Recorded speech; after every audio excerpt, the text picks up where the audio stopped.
Pernahkah sakit hati, sahabat cahaya semua, karena dikhianati?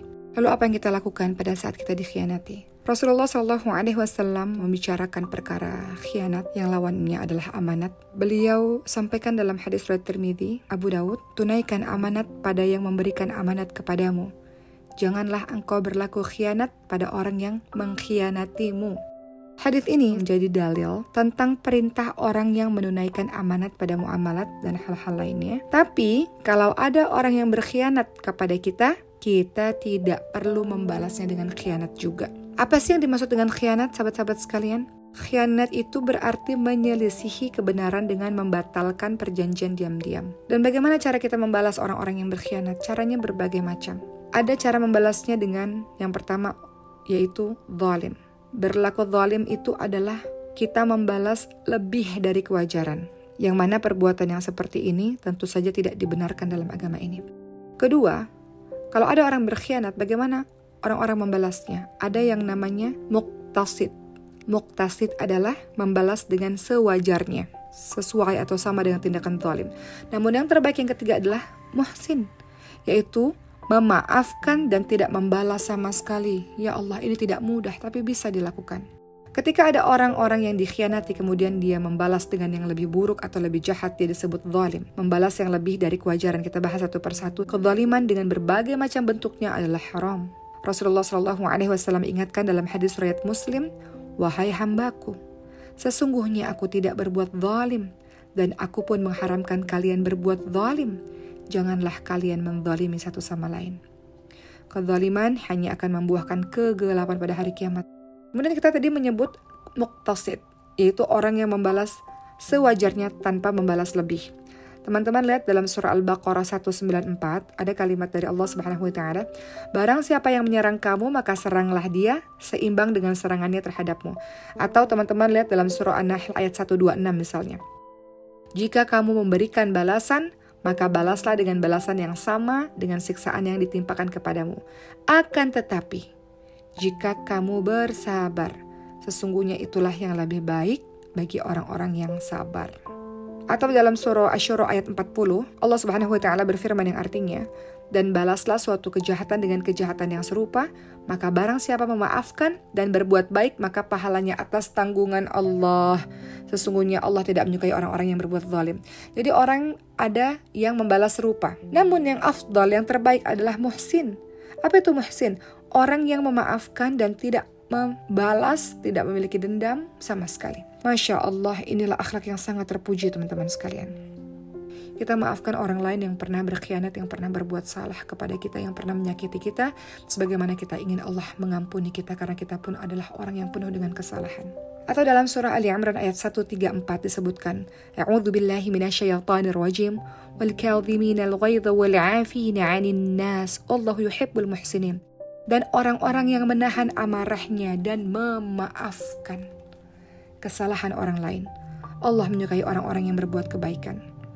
Atau dalam surah Asy-Syura ayat ke-40, "Maka barang siapa memaafkan dan berbuat baik, maka pahalanya atas tanggungan Allah." Yang terbaik pada saat ada orang yang mengkhianati kita atau yang berbuat buruk kepada kita adalah membalas keburukan dengan kebaikan.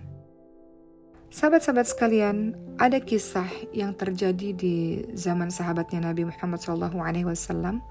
Ada Hatib bin Abi Balta'ah. Jadi Hatib ini adalah orang yang pernah berkhianat juga kepada Rasulullah SAW. Hatib ini adalah sahabat yang ikut hijrah bersama dengan Nabi ke Madinah, kaum muhajirin. Kemudian Hatib ini juga sempat ikut dalam beberapa pertempuran termasuk perang Badar. Namun Hatib memiliki harta dan anak-anak yang ditinggalkan di Mekah. Di Madinah, Nabi Muhammad SAW berencana membebaskan kota Mekah pada peristiwa Fathu Mekah pada tanggal 8 Hijriah, sehingga beliau dan para sahabat-sahabat lainnya menyiapkan alat-alat untuk berperang. Kenapa Nabi melakukan pembebasan kota Mekah? Karena orang-orang kafir Quraisy melanggar perjanjian Hudaybiyah yang sebelumnya sudah disepakati dengan Nabi Muhammad SAW. Pada saat mengetahui itu, Hatib menulis surat yang dititipkan kepada seorang wanita kemudian wanita itu nantinya akan memberikan kepada orang-orang kafir Quraisy. Jadi Hatib penulis surat yang membocorkan rahasia bahwa Nabi sedang mempersiapkan alat-alat peperangan misalnya untuk menuju kepada orang-orang yang berada di Mekah, kafir Quraisy yang ada di Mekah. Dan ternyata Rasulullah SAW mengetahui hal itu dari malaikat Jibril tentang surat yang dikirim oleh Hatib. Maka Rasulullah menyuruh para sahabat-sahabat untuk menyusul perempuan tersebut agar membuktikan apakah betul wanita tersebut membawa surat dari Hatib, dan ternyata betul. Pada saat itu Sayyidina Umar bin Khattab sangat marah. Apa-apaan ini Hatib? Kenapa marah? Karena Hatib adalah orang yang sudah berkhianat. Maka ketika Hatib dibawa di hadapan Rasulullah SAW, Hatib betul-betul memohon kepada Rasulullah agar tidak dihukum oleh Rasulullah, dan Hatib bersumpah bahwa saya tidak berkhianat ya Rasulullah. Saya melakukan ini karena kaum muhajirin, orang-orang Mekah yang pindah ke Madinah. Semuanya mereka memiliki orang-orang yang melindungi keluarga mereka di Mekah kecuali aku. Aku membeberkan rahasia ini sebetulnya bukan karena aku berkhianat kepadamu atau bukan karena yang lain-lain, melainkan supaya keluargaku yang ada di Mekah tidak diganggu. Maka aku terpaksa melakukan hal ini. Rasulullah SAW pun menyampaikan pada seluruh sahabat ketika mendengar kalimat dari Hatib itu, jangan kalian berkata mengenai Hatib kecuali yang baik. Melihat kejadian ini, Sayyidina Umar sangat marah. Izinkan saya ya Rasul untuk memenggal kepala orang munafik ini. Namun Rasul melarang Umar. Apa kata Rasulullah? Bukankah orang ini telah ikut berperang dalam perang Badar ya Umar? Dan kemudian Allah berfirman, lakukan apa yang kamu suka setelah itu, aku akan mengampunimu. Jadi orang-orang yang ikut perang Badar memang akan masuk syurganya Allah Subhanahu wa taala. Jadi Rasulullah ingat tentang kebaikan-kebaikan Hatib. Maka mendengar ayat ini sahabat sekalian, air mata Sayyidina Umar pun berlinang. Allah dan Rasulnya mengampuni dan memaklumi sifat Hatib karena melihat alasan yang Hatib lakukan. Maka di sini kita bisa mengambil pelajaran bahwa ajaran yang dibawa Rasulullah SAW adalah ajaran kasih sayang dan ajaran memaafkan. Hatib mungkin kita bisa katakan ia sebagai pengkhianat sebab membocorkan rahasianya Rasul kepada orang kafir Quraisy. Namun lihatlah apa yang dilakukan oleh Rasulullah SAW.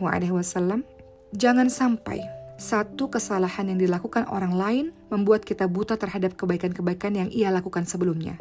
Mudah-mudahan Allah melindungi kita semua dari orang-orang yang berkhianat, dan Allah lindungi kita untuk tidak menjadi orang yang berkhianat, insya Allah.